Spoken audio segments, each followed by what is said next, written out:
আসসালামু আলাইকুম everyone, welcome to Robi 10 minute school. আজকের ভিডিও থেকে আমরা সম্ভাবনা নমুনায়ন এবং উদ্দেশ্যমূলক নমুনায়ন বলতে কী বুঝি সেই সম্পর্কে জানার চেষ্টা করব। তাহলে চলো দেরি না করে শুরু করি।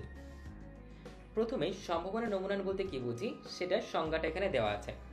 যেই নমুনায়ন পদ্ধতিতে সমগ্রকের প্রতিটি এককের নমুনায় অন্তর্ভুক্ত হওয়ার সম্ভাবনা নির্দিষ্ট ও অশূন্য তাকে সম্ভাবনা নমুনায়ন বলা হয়।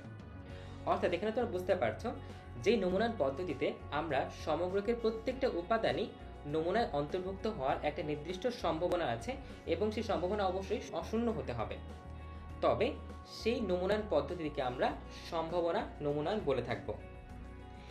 এই সম্ভাবনা নমুনায়নকে মূলত 4 ভাগে ভাগ করা হয়ে থাকে।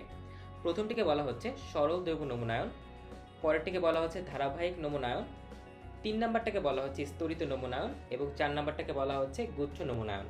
সাধারণত সম্ভাবনা নমুনায়নকে এই 4 ভাগে ভাগ করা হয়ে থাকে। এবার চলো দেখে আসি উদ্দেশ্যমূলক নমুনায়ন বলতে আমরা কি বুঝি। উদ্দেশ্যমূলক নমুনায়ন এক ধরনের নমুনায়ন পদ্ধতি যেখানে নমুনা উপাদানগুলো অনুসন্ধানকারীর উদ্দেশ্যের ভিত্তিতে নির্বাচিত হয়। অর্থাৎ যিনি অনুসন্ধানকারী আছেন তার উদ্দেশ্যের ভিত্তিতে একটি নমুনা নির্বাচন করা হলে তাকে আমরা একটি উদ্দেশ্যমূলক নমুনায়ন বলে থাকব। যেমন ধরো, ঢাকা কলেজের ছাত্রদের গড় উচ্চতা নির্ণয়ের জন্য অনুসন্ধানকারী তার পছন্দ মতো ঢাকা কলেজের 30 জন ছাত্র নির্বাচন করতে পারে। এখানে দেখো, অনুসন্ধানকারী তার ইচ্ছা মতো বা পছন্দ মতো ঢাকা কলেজে 30 জন ছাত্র বাছাই করেছে।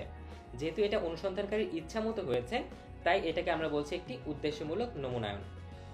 আশা করি আজকের ভিডিওর মাধ্যমে উদ্দেশ্যমূলক নমুনায়ন এবং সম্ভাবনা নমুনায়ন বলতে কি বুঝি সেটা তোমরা বুঝতে পেরেছ। পরবর্তী ভিডিও দেখার আমন্ত্রণ জানিয়ে এখানেই শেষ করছি।